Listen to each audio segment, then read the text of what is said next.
हमारे साथ aviation expert विपुल सक्सेना भी बने हुए हैं। सक्सेना साहब, आपसे जानना चाहूंगा, जब एक आम आदमी एयरपोर्ट पे जाता है, हम लोग जब एयरपोर्ट पे जाते हैं तो बार बार हमारी चेकिंग होती है, बार बार एक एक बैग को खंगाला जाता है, मशीनों से होकर गुजरता है, बार बार चेकिंग की जाती है, टिकट चेक किया जाता है, आपके आइडेंटिटी कार्ड चेक किए जाते हैं। लेकिन ये पटना एयरपोर्ट पे जो कल हुआ है उसने सबको हैरान कर दिया है। इसके लिए आप किसको जिम्मेदार मान रहे हैं और क्या कार्रवाई होनी चाहिए? देखिए, पटना एयरपोर्ट एक बहुत सेंसिटिव एयरपोर्ट में आता है। कैन यू हियर मी?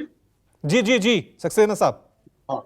तो पटना एयरपोर्ट जो है बहुत ही सेंसिटिव एयरपोर्ट में एक एयरपोर्ट है। और जहां तक सवाल है मॉब कंट्रोल का, इसके लिए मैं डिस्ट्रिक्ट एडमिनिस्ट्रेशन और जो बिहार पुलिस है उसको जिम्मेदार मानता हूँ, क्योंकि mob control, public control, law and order ये उनके अंडर में आता है। जहां तक सवाल है सीआईएसएफ का, सीआईएसएफ जो है केवल पैसेंजर्स को चेक करेगी, या जो भी सिक्योरिटी से निकलेगा उसको चेक करने की उनकी जिम्मेदारी है। उनका लॉ एंड ऑर्डर पे कोई अधिकार नहीं है, अधिकार क्षेत्र नहीं है।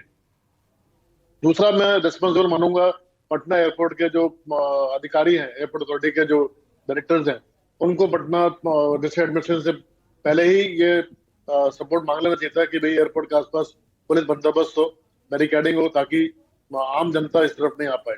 तो दो ही एरिया है, दो ही अथॉरिटीज हैं जिनको मैं सोचता हूँ कि रेस्पॉन्सिबल है।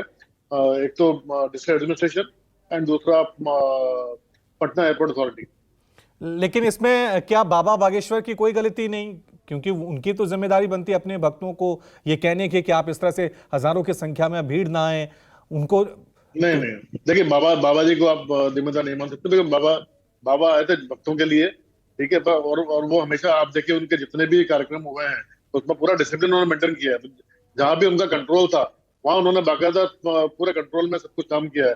यहाँ पे एयरपोर्ट पे उनका कोई कंट्रोल नहीं है। एयरपोर्ट पे कंट्रोल एयरपोर्ट अथॉरिटी का है, डिस्ट्रिक्ट एडमिनिस्ट्रेशन का है, बिहार पुलिस का है। तो नहीं, मैंने समझता बाबा जी का तो इसमें कोई इसमें कंट्रोल है। एयरपोर्ट एयरपोर्ट अथॉरिटी की जिम्मेदारी भी बनती है ना सक्सेना साहब, कि जब पता है इस तरह बिल्कुल के बोल कोई रहा हूँ। बाबा आ रहे हैं जो बहुत फेमस हैं और इस तरह से मॉब वहां पे हो सकता है, व्यवस्थाएं जो हैं वो कंट्रोल करना मुश्किल हो सकता है, तो पहले से तैयारी नहीं की गई। एयरपोर्ट अथॉरिटी बिल्कुल और लोकल प्रशासन दोनों की जवाबदेही बनती है यहाँ पे। बिल्कुल बिल्कुल, पिछले 4 दिन से जिस तरह की भीड़ आ रही है, 10-10 लाख लोग वहां पे आ रहे हैं, तो मैं समझता हूँ कि जो पटना एयरपोर्ट अथॉरिटी के जो डायरेक्टर हैं वो, और district administration and Bihar police के बीच में एक कोऑर्डिनेशन मीटिंग होनी चाहिए थी।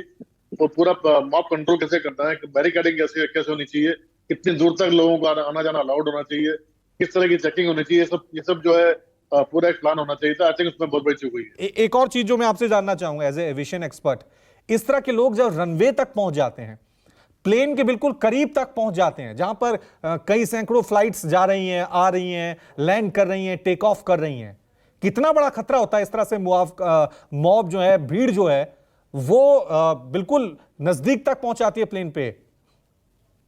बिल्कुल, ये बहुत बड़ा खतरा है, क्योंकि जो जो लोग, जिस तरह के लोग बाबा से को सुनने के आए थे, वो लोग, मुझे नहीं लगता कि बहुत उनमें से बहुत कुछ लोग होंगे जिन्होंने कभी एयरपोर्ट में एंट्री किया होगा, कभी जहाज में ट्रेवल भी किया होगा। तो बेचारे गरीब लोग हैं, अपर मिडिल क्लास लोग हैं, मिडिल क्लास के लोग हैं, जो कभी एयरपोर्ट पे गए भी नहीं होंगे। तो उनके लिए तो एयरपोर्ट एक बिल्कुल अननोन जगह है। तो अगर कोई जहाज, सपोज उनमें से कोई भटक के रनवे पे भी चला जाता, तो एक बहुत बड़ा हादसा हो सकता था, जहाज के लिए भी और उस व्यक्ति की जान के लिए भी। बिल्कुल बिल्कुल, आप जिस तरह से कह रहे हैं कि बहुत बड़ा हादसा हो सकता था, हालांकि हुआ नहीं है, लेकिन कार्रवाई यहां पे होनी चाहिए।